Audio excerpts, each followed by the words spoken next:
تھے۔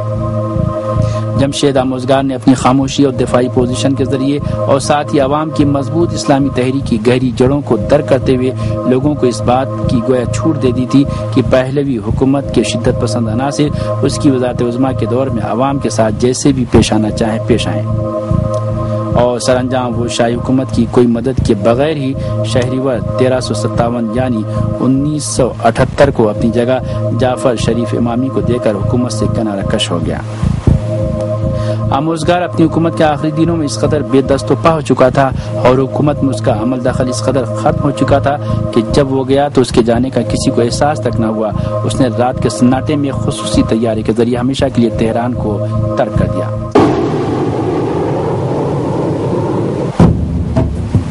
جعفر شریف امامی 1960 میں وزارت عظمیٰ کے عہدے سے آشنائی حاصل کر چکا تھا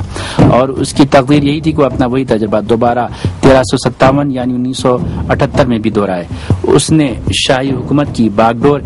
ایک ایسے وقت سنبھالی جب حکومت کا شیرازہ تقریباً بکھر چکا تھا اور حکومت کے وقار و حیثیت نام کی کوئی چیز ہی باقی نہیں رہ گئی تھی۔ حکومتوں کے لیے اعتبار و وقار رات کی روٹی سے بھی زیادہ اہم اور ضروری ہوا کرتا ہے، جبکہ جعفر شریف امامی کی حکومت عزت و آبرو نام کی چیز سے بالکل بے بہرا ہو چکی تھی، اور جعفر شریف امامی میں اتنی صلاحیت بھی نہیں تھی کہ وہ حکومت کی عزت رفتہ کو دوبارہ بحال کر سکتا۔ وہ 1953 میں مصدق حکومت کے خلاف بغاوت کرنے والوں کے سرغنوں میں شامل تھا۔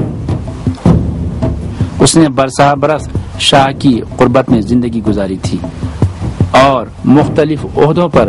وہ شاہی حکومت میں شاہ کی نوکری کر چکا تھا اور یہی سمجھتا تھا کہ اس سرزمین میں اگر کوئی رہتا ہے تو وہ صرف محمد رضا شاہ ہے۔ اسے ایران کی دیگر کئی کروڑ عوام نظر ہی نہیں آتے تھے۔ جعفر شریف امامی وزیر اعظم بننے سے پہلے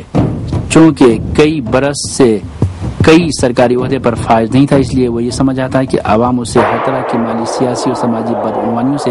پاک و صاف سمجھیں گے اور اس کا دامن ہر طرح کی بدعنوانیوں سے پاک ہے اور قوم اس پر بھروسہ کرے گی۔ مگر اس کی حکومت کا سب سے بڑا المیہ 17 شہریور کو انقلابیوں کا قتل عام تھا۔ شریف امامی اپنی حکومت کی ہی طرح جس کی وہ خدمت کر رہا تھا تضادات کا مجموعہ تھا۔ اس نے 17 شہریور یعنی 8 ستمبر کو بے گناہ شہریوں کو خاک و خون میں غلطاں کر دیا تھا۔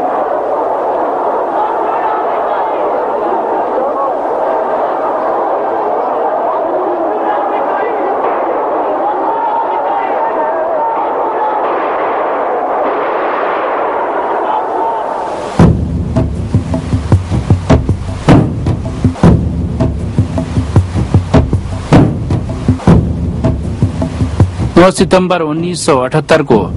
شاہ کا محل خاموش ماحول میں تھا اور یہ تصور وہاں حکم فرما تھا کہ آج کے واقعے کی فاتح شاہی حکومت ہے۔ جعفر شریف امامی کی وہ میزبانی کر رہا تھا، اس سے وہاں بلایا گیا تھا اور وہ بھی بہت ہی سادے انداز میں ہر طرح کے سرکاری پروٹوکول سے ہٹ کر شاہی محل میں داخل ہوا۔ اس طرح کی ملاقاتوں کو عام طور پر غیر اعلانیہ ملاقاتوں کا عنوان دیا جاتا تھا، کیونکہ ان ملاقاتوں میں شاہ اپنا خاص حکم دیا کرتا تھا۔ شاہ نے جعفر شریف امامی کو ضروری احکامات جاری کیے۔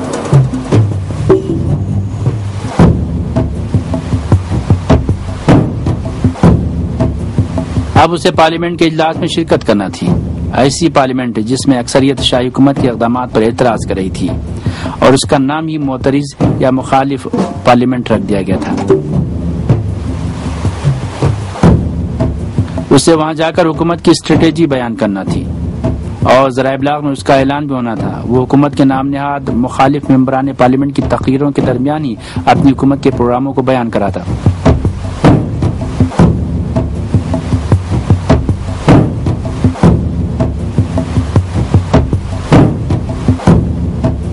شریف امامی ممبران پارلیمنٹ کے ہنگاموں سے اپنے لیے نکات لکھ رہا تھا۔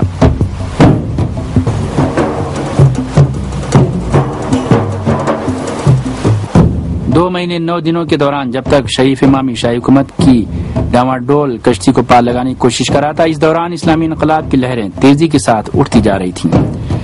اور ہر روز اسلامی انقلاب کی لہروں میں طغیانی پیدا ہوتی جا رہی تھی اور بالآخر اس کی حکومت اس آگ میں جو 14 آبان 1357 یعنی 5 نومبر 1978 کو تہران میں شاہی حکومت نے جلا رکھی تھی جل کر خاکستر ہو گئی، اور یوں 16 آبان کی شام کو جب شاہ نے ٹیلی ویژن پر تقریر کی تو شریف امامی کی حکومت کا خاتمہ ہو گیا اور جنرل اظہری کی چند روزہ وزارت عظمیٰ کا آغاز ہوا۔ وہ بدعنوانی کے خاتمے کا نعرہ لگا رہا تھا مگر اس کی کابینہ میں کوئی بھی ایک صحیح آدمی نہیں تھا۔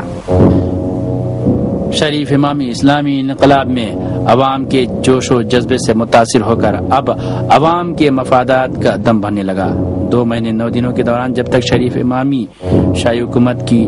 اس ڈاواڈول کشتی کو پار لگانے کی کوشش کر رہا تھا، اس دوران جیسا کہ عرض کیا اسلامی انقلاب کی لہریں تیزی کے ساتھ اڑتی جا رہی تھیں، اور پھر وہی ہوا کہ اس کو بھی اپنی حکومت سے ہاتھ دھونا پڑا اور جنرل اظہری کی چند روزہ وزارت عظمیٰ کا آغاز ہوا۔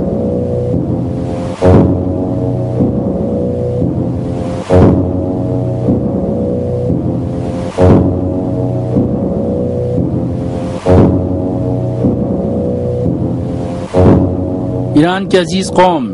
ایران کی کھلی سیاسی فضا میں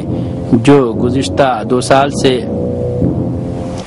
شاہ کی یہ تقریر اس کے اپنے گزشتہ مظالم کا اعتراف تھا اور وہ قوم سے ایک اور موقع دیے جانے کی درخواست کر رہا تھا۔ شاہ نے اپنی اس تقریر میں ایسے خاکسارانہ اور منکسرانہ الفاظ کا استعمال کیا تھا جو اس نے اپنی پوری عمر میں کبھی استعمال نہیں کیے تھے۔ اس موقع پر شاید کچھ لوگ بہت ہی جذباتی ہو گئے تھے، ایسی باتیں بھی کرنے لگے تھے کہ ٹھیک ہے کہ شاہ کو ایک اور موقع دے دیا جائے، لیکن امام خمینی اور ان کی شہدائے قوم نے اس طرح کے نظریات کو مسترد کر دیا، اور امام خمینی جیسے عظیم قائد کے لیے بات عیاں تھی۔ پہلوی کی عذر خواہی اور اس کا معذرت خواہانہ رویہ سب کا سب فریب، مکر اور دھوکہ ہے۔ چنانچہ محمد رضا پہلوی نے اردی بہشت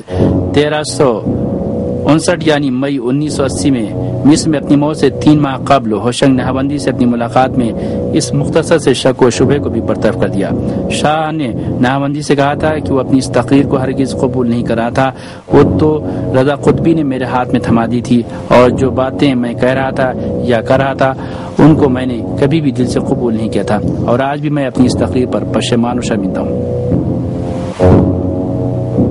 اس تقریر کے بعد 24 گھنٹے کے اندر ہی اندر جنرل غلام رضا اظہری کو شاہ نے اپنی حکومت کا نیا وزیر اعظم بنا دیا۔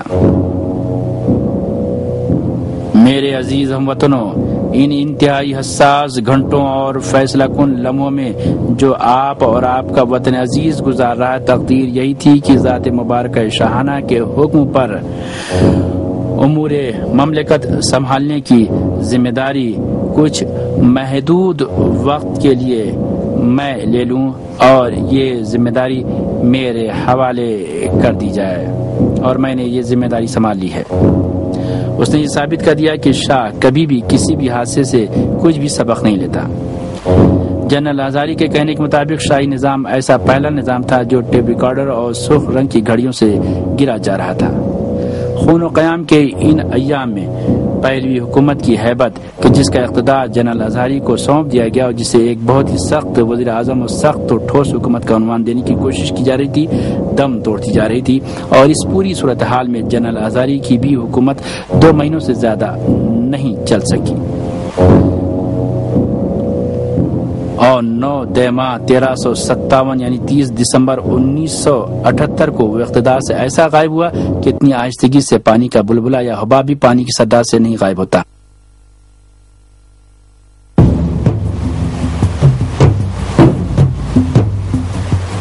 اور سر انجام اب باری تھی شاہپور بختیار کی وزارت عظمیٰ 1340 ہجری شمسی یا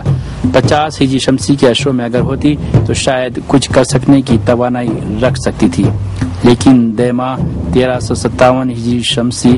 یعنی دسمبر 1978 میں اس کو وزارت عظمیٰ کا عہدہ دیا جانا ایک مذاکرہ خیز اور احمقانہ اقدام تھا۔ 1978 کے موسم سرما میں ایران میں کسی بھی حکومت کو وجود نہیں تھا، بلکہ اس ملک میں صرف ایک انقلاب برپا ہو رہا تھا، اور یہ انقلاب